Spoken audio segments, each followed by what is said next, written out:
this perfect dream.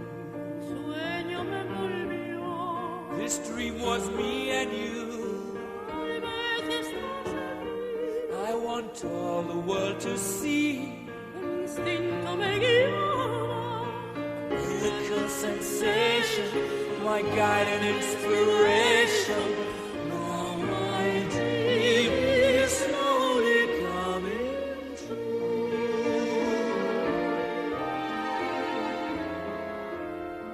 The wind is a gentle breeze.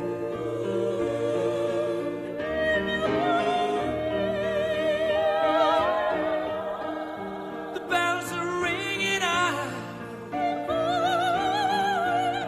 They're calling us together, guiding us forever. Wish my dream would never go away.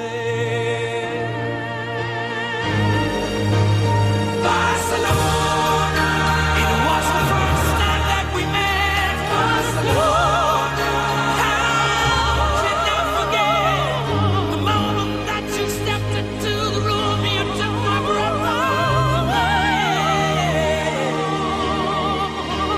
Barcelona, Música de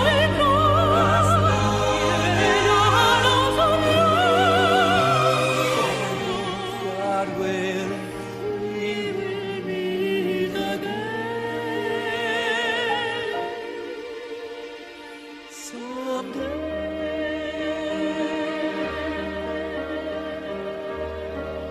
Let the songs begin. Let the music play. Make the voices sing. Start the celebrations and cry, and shake the foundations from the sky. I'm taking all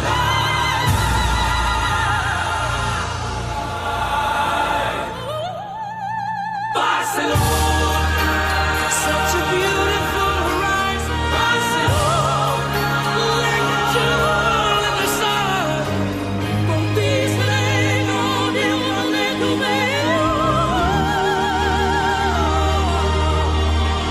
Barcelona,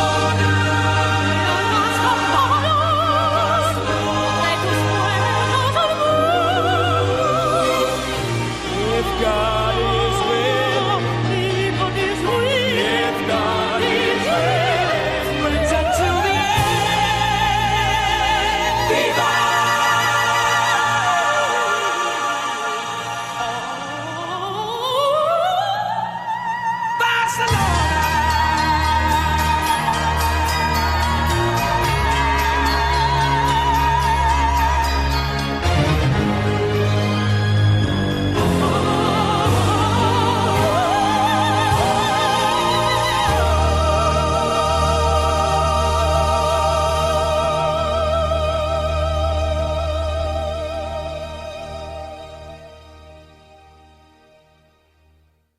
Big hail to everybody out there in Celtic land. Welcome to the HomeBhoys live phone-in show with myself, Joe McKenna, on a Monday night, 7:30, same time, same bad channel. Joined, of course, by the usual suspects, Paul Larkin. Good evening. Jason Higgins. Howdy. And the one and only, the leader himself, the Reverend David Harper. All right, man. And this week is a very, very exciting week. Everybody, plenty to talk about, especially after the result on Saturday against St Mirren. So we're going to dive straight into it because there are so many things to cover ahead of tomorrow's game against Barcelona. There's betting odds is one of them we've just been talking about a few minutes ago. Team selections. But first off, we'll head back to St Mirren. And was any of you guys at the game? Yeah. Paul was at the game. All right, Paul, I'll throw it over to you, mate. I mean, it was a great performance. But being there, watching it in the flesh, how did the team look? It looked fantastic. Kind of chatting before the game that the way the team had been set up, sort of Tony Watt was playing on the left, seen him playing there a few times, ripping through backs to pieces. He'd done exactly that on Saturday. Midfield looked really strong, defensively fine, and just a real clinical performance for Celtic. Kind of following on for the last few weeks. I just thought we just played them off the park, and St Mirren, the way they play, they do have a goal. They try and create you, but if Celtic are in that mood, they're going to destroy you, and that's exactly what we did. Standout players. There's plenty, I think, but the number one has to be Victor Wanyama. I want to give him his own section, so I'll throw it over to Harper. Harper, yourself, what's your views on the game from Saturday? I thought we were brilliant. Could have easily been 10-0. It was one of the games. I know St Mirren were pretty poor, but I think we made them look poor. There's been times in the past when we've went to somewhere like St Mirren and we've kind of came down to their level. We didn't do that on Saturday. We played our own game. I think guys coming in like Tony Watt still coming into the team, they think they've got a big point to prove, which shows in their performances, the eagerness and the way they play the game. So no, I was delighted because it's been a wee thing that sometimes we go to these tough away games, especially after international breaks and stuff like that. And with the big game coming up on Tuesday, tomorrow night, we've seen us kind of struggle in these games, but no, it was very, very professional. That is the way we should be playing. That's the way you expect to see Celtic play every week. I know the reality is that doesn't happen in the real world, but that is the kind of performance that we should come to expect for the players that we've got in that team. Were you surprised to see Joe Ledley as captain, given that Mulgrew was playing as well? I didn't even notice, to be honest. That's Joe Ledley's secret. That's Joe Ledley's secret. See, I missed the first 5 minutes. I was forced in for overtime to do some counting. The count.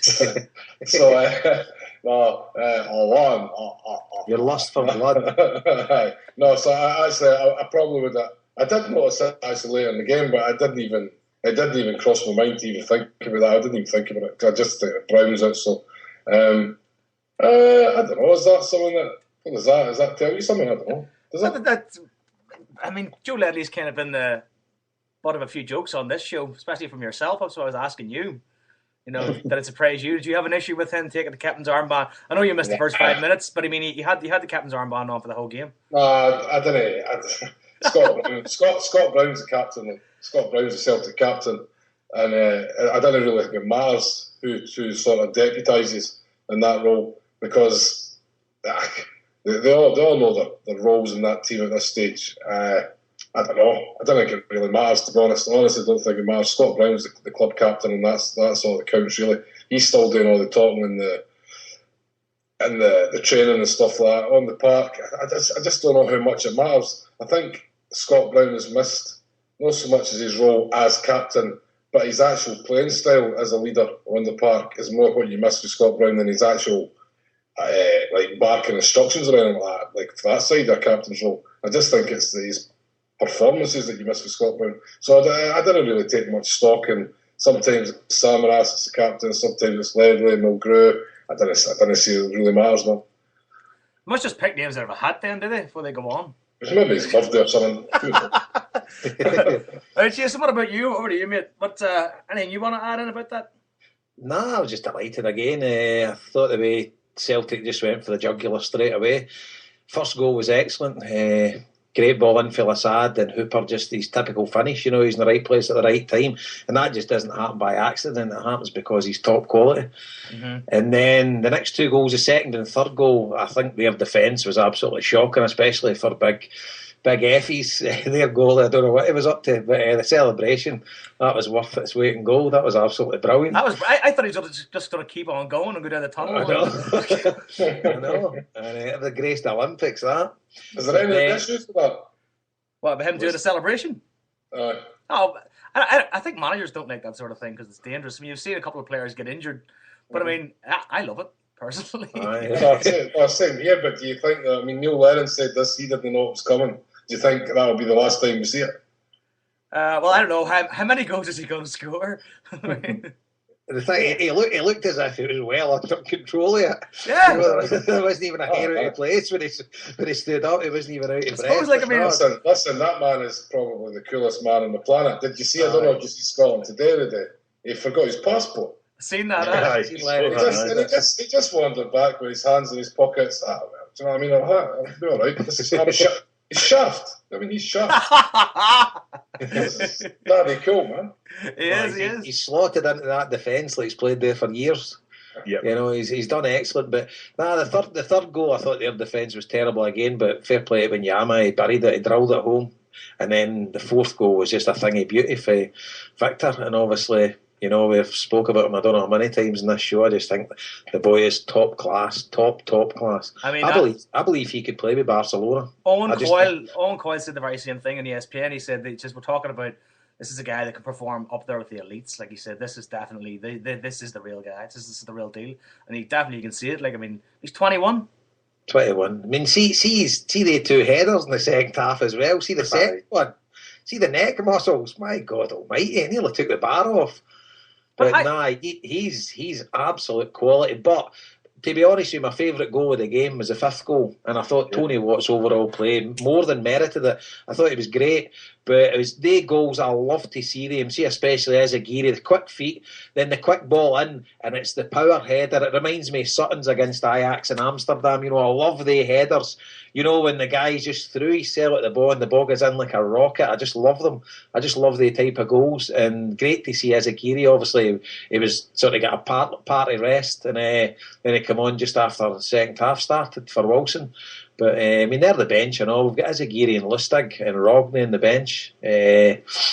Ibrahim and Miku was in the bench. But yeah, the way he can, I mean, Scott Brown isn't even in the team, and the way he can change about, and we've still got a top quality team out there. But the only thing see the second half, I mean, the job was done. So Celtic were on the easy street in the second half. See that big donk Thompson that plays up front with him, the ex-Hutton? Yeah. He could have scored about 6 in the second half.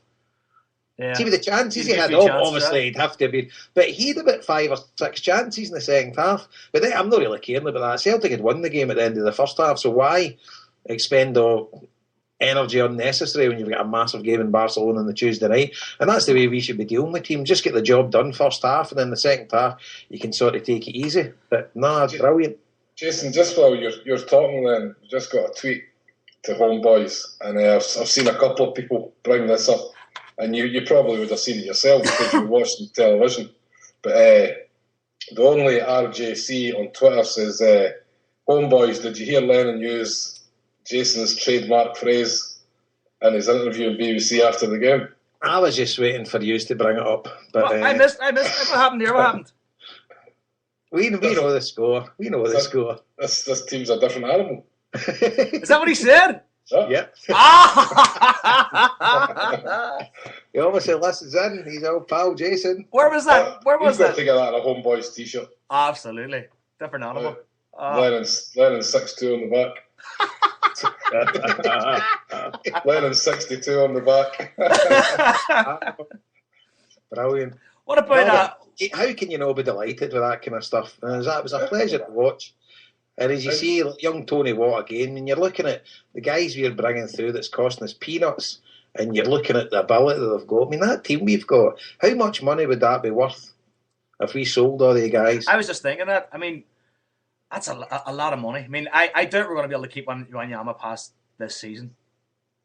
To be honest, if we get mental money offered for him at Christmas, he could be off. But failing that, I reckon he's definitely off in the summer. I mean, like, you're right, mental. But the thing is, he's the kind of guy people might throw mental money at.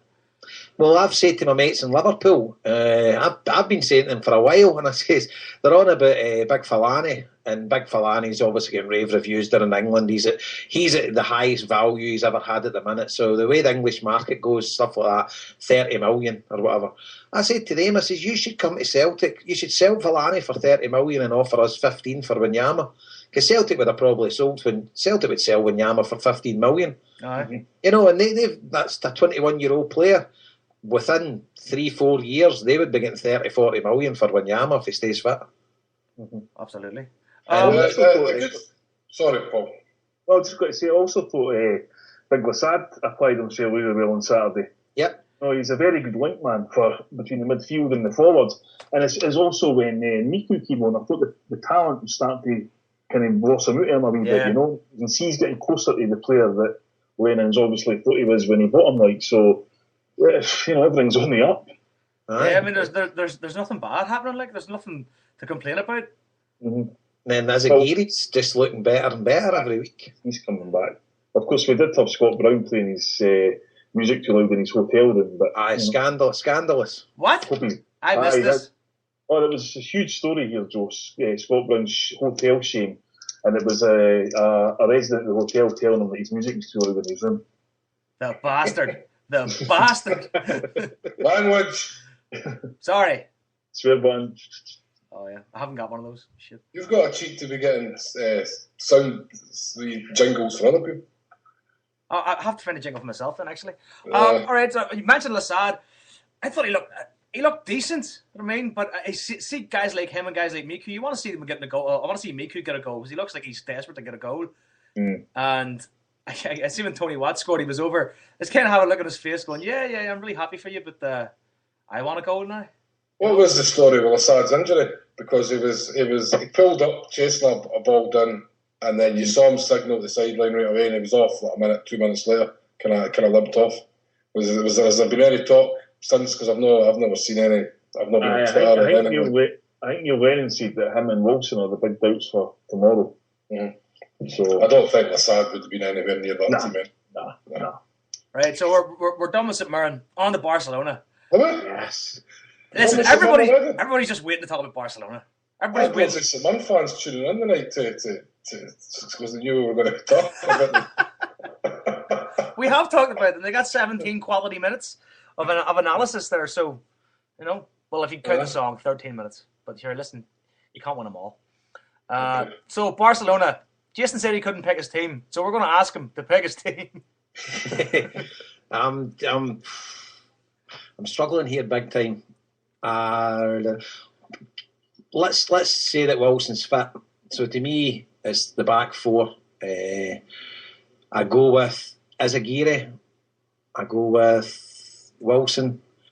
I go with Ambrose, and I go with Matthew. Midfield, I'm all over the place. I go with Joe Ledley. I go with Scott Brown. I go with Victor Wanyama. And I go with Samaras. You have to say I go with before every play. Yeah, I do. I really do. Confession. Then possibly Charlie Mulgrew or Kai Al, and then Hooper up front himself.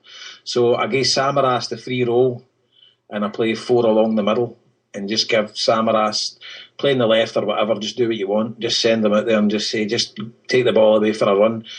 But I don't know whether. Do you play Kai Al behind the defenders or behind the midfield, or do you play Charlie Mulgrew there? I just think we need to be strong in the midfield. I'd be picking the same team as played in Russia. I don't know, because it's Chris Commons is brilliant, and he can shoot from outside the box. He can shoot on sight. We're not going to get in their box too often. So Chris Commons could be your best outlet for a goal, but I just think he's more, him and Samaras are a bit luxury players. Well, maybe no Samaras, because Samaras will keep a hold of the ball. But we need, for want of a word, a bit of dig in the middle of the park. I think we get that with Mulgrew and Brown and Wanyama in there. And Ledley. No, I think Ledley would be on the bench for me. I'd pick the same team. Honestly, I'd pick the same team that started Russia. Yeah, you need Wanyama in there to stamp his authority straight away in the game and just fucking head into a few people. You know what I mean? Put that Iniesta right square in the balls, man. See if I read one more person tweeting Iniesta said Samaras is the one man that can make a difference. How about putting the balls for you, Wanyama? There's another man making a difference. You know what? I'm honestly sick of reading about Barcelona as in, Barcelona. It's like we're so lucky to be playing Barcelona. I know. I hate that. Like, I couldn't give a shit about Barcelona. They're lucky to be playing us. They're lucky to have 10,000 Celtic fans going to be going mad out there the next couple of days. I'm sick of this loving. Like, it's not for me at all. You all right now? No. It's the Champions League, but it's their opposition. I'm not with all this. Aye, they're a fantastic football team. I mean, they're maybe one of the best football teams. Maybe one of the best club sides that's ever played the game. Right, big deal, move on. We're playing them. You hate them then? Because we're Celtic, and if Celtic play anybody, there's no love lost there. I know, but I know Joe's got good connections with Barcelona. I don't begrudge people who are like real into Barcelona and that, right? But I just get a bit annoyed. It's like it's the cool thing.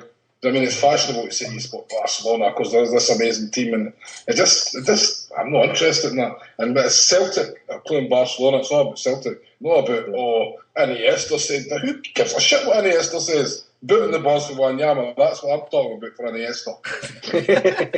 I totally agree. They're a rival. I mean, that's it. They are a rival to us.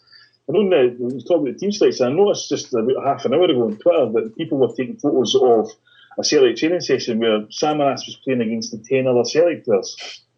So I don't know if that means that's because he's going to be earmarked for the lone striker role or whatever. But I think it is. It's a really hard team to pick tomorrow. Because I didn't want to go there hoping not to get thrashed. We have to have players on that pitch that can do something to them. Because the weakest part of their team's the defence. So I'd be inclined to go with somebody up top and then somebody sitting in behind them, definitely, rather than just a flat five across the midfield, We've definitely got to be able to at least hit them on the break with decent sort of amounts of support, because if we just think they're going to sit in there for 90 minutes, we done that all the years back, right, with John Kennedy and your man Marshall had the games of their life, right? However, we do not have, in my opinion, the same level of players with the same experience to go and do that in Barcelona at this moment in time.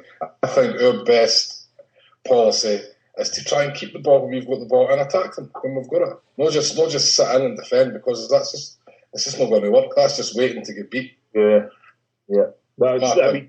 To me, that's exactly what Scotland done in Belgium. They just sat and hoped for the best, and eventually it fell apart, and that was it, Yeah.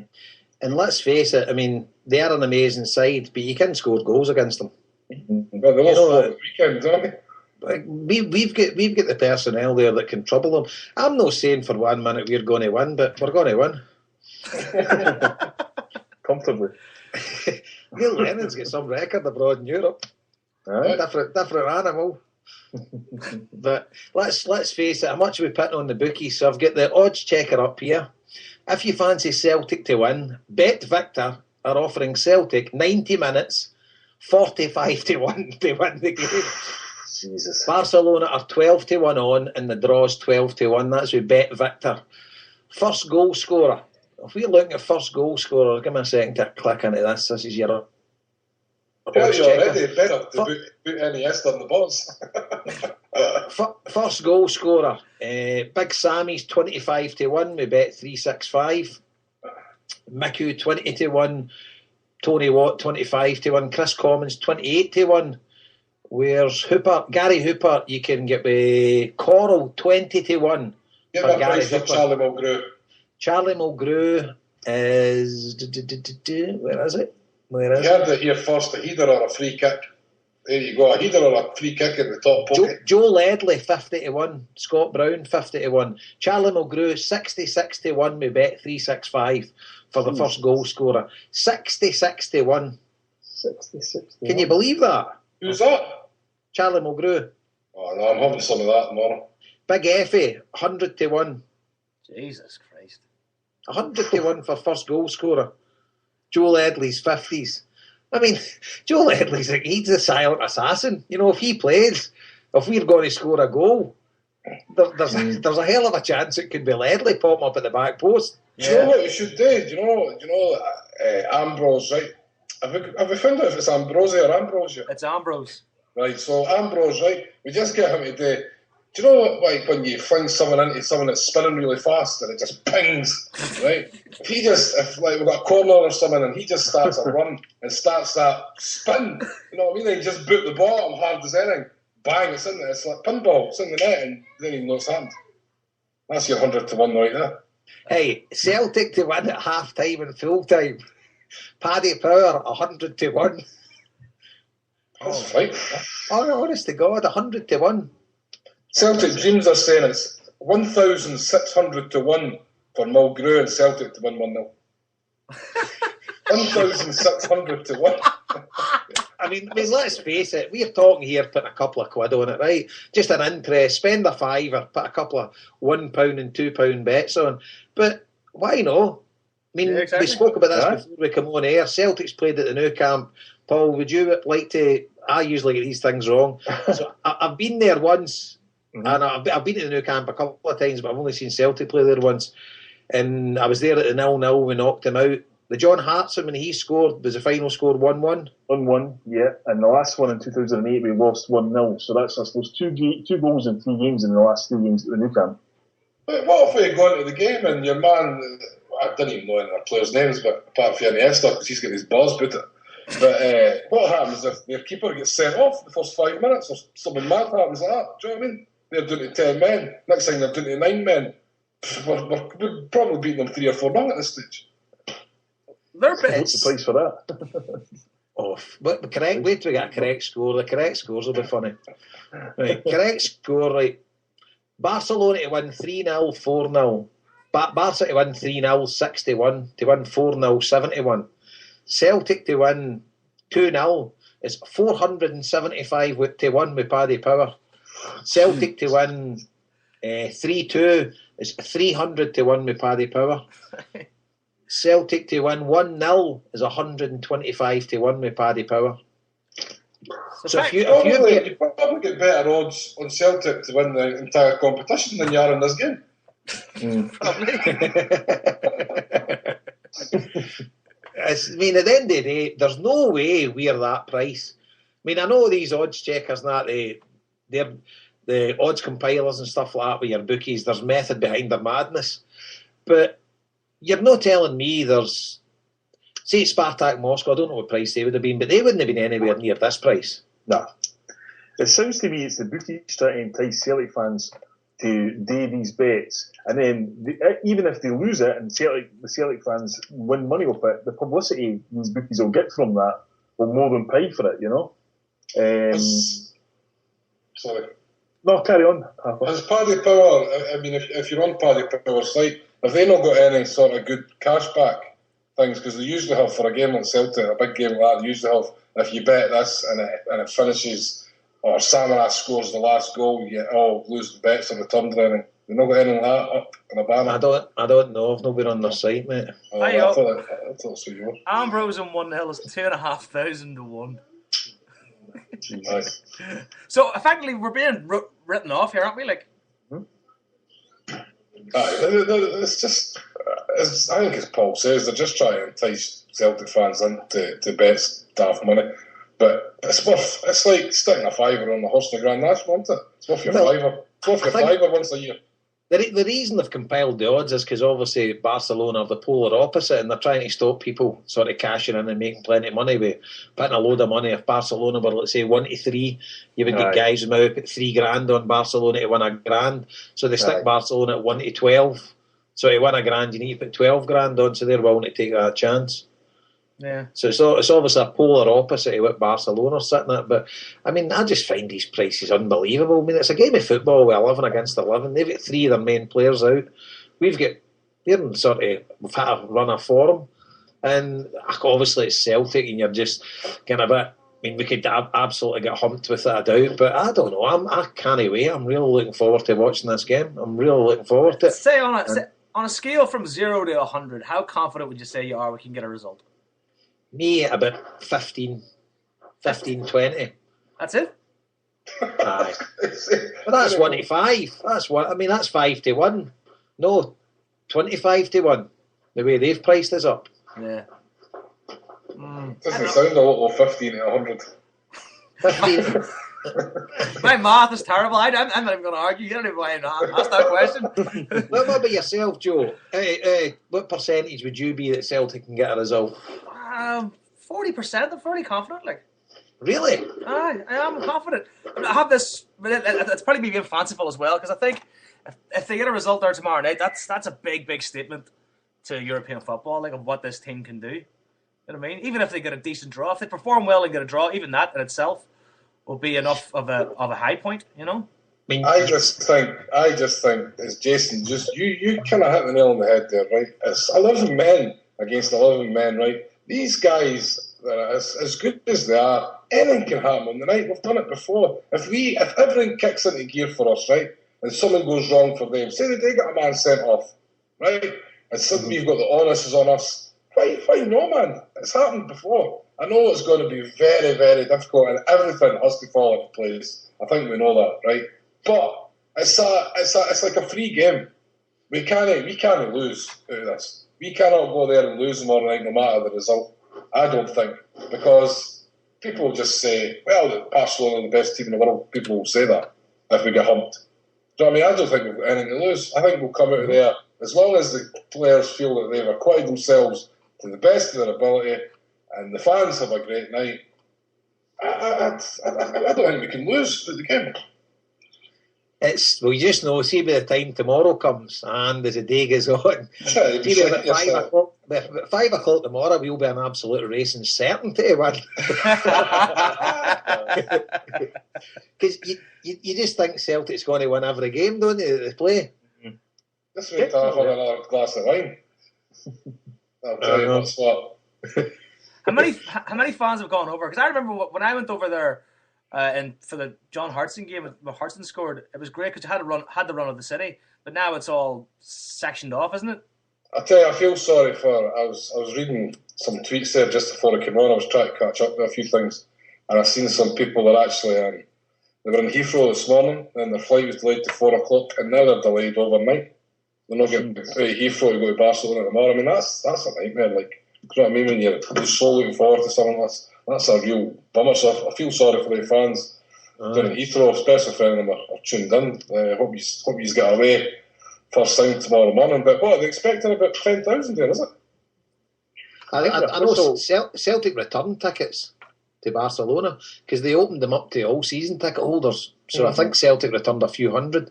So I think they gave us like 5,000, but I think a load of Celtic, there'll be a load of non-season ticket holders there. Yeah, because when I went there, we sat with the fans, and I went there. We bought tickets off a taxi driver. You know what I mean?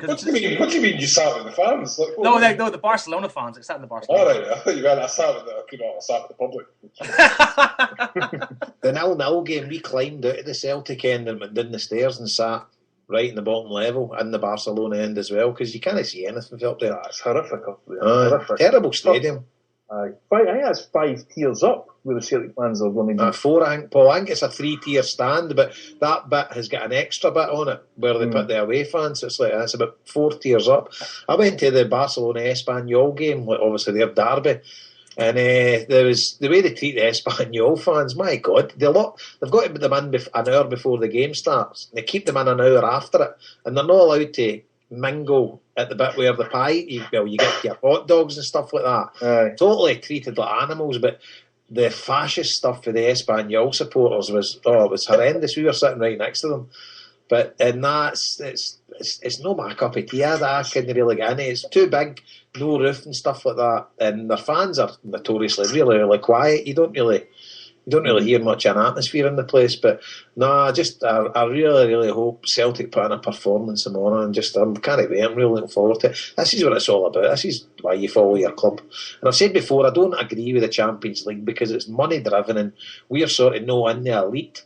But just at these times, we're chapping the door of the elite, and you've just got to take it the way it is. You're playing one of the best football teams in the world, and just can't wait. And I just hope Celtic put on a wee performance for the fans that's made their way there. Yeah. I think this will be one of the biggest away supports for years because we haven't really took, see like the Seville years and stuff like that, and the surrounding years, people had more expendable cash and things like that, and we were taking big supports to our Champions League away games. But I think obviously people have lost their jobs and stuff and whatever. There's been a myriad of problems for everybody to deal with these days. But I think this is one of the campaigns. I'm sure Lisbon as well will be well attended, so I'm sure there'll be a massive Celtic support there tomorrow night. I think you're right, Jason, because see the amount of people on Facebook and stuff like that on the way to Barcelona, the amount of people I actually know that are away to Barcelona compared to games like recently, even last year and stuff like that. So there is going to be a massive, massive crowd there. You can just tell by the actual people that you know that are going, you know what I mean? And then you multiply that sort of thing. We've been joined by the Parrot, coming in with his newsflash. Sounds like a copper machine. That sounds like the old Brax you got in the boats. How's it going, lads? All right? Not too bad, man. You're right, mate. Thanks.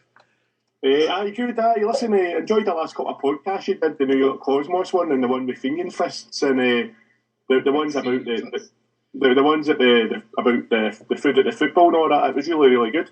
It was just to give you a couple of wee scoops I got. I never seen the game on Saturday. I was at a family funeral, unfortunately, and the reception was in an orange hall, so there was 15 Catholics stuck in the corner with their phones stuck off trying to get the result, but that's another story. The first one was about Tony Watt was at an 18th birthday party last week before the game, and my sources were telling me that he entered the venue somewhere in Coatbridge, and the birds were up round him like flies round shite. So he went over, gave a gift to the girl, and he sneaked away again. The other one's about an up and coming. Yeah, wait a minute, is that the end of the story? Like, a wee bit of Tony Watt. A wee bit about Tony Watt. The next thing's about the Celtic youth player under 14, a boy called Calvin Miller. I don't know if you've heard anything about him. is he the gift that Tony Watt gave to the lassie at the 18? No. Ta-da! Calvin's an under 14-year-old striker on Celtic's books. He goes to my old school, St Margaret Mary's up in Castlemilk, and so the official Celtic website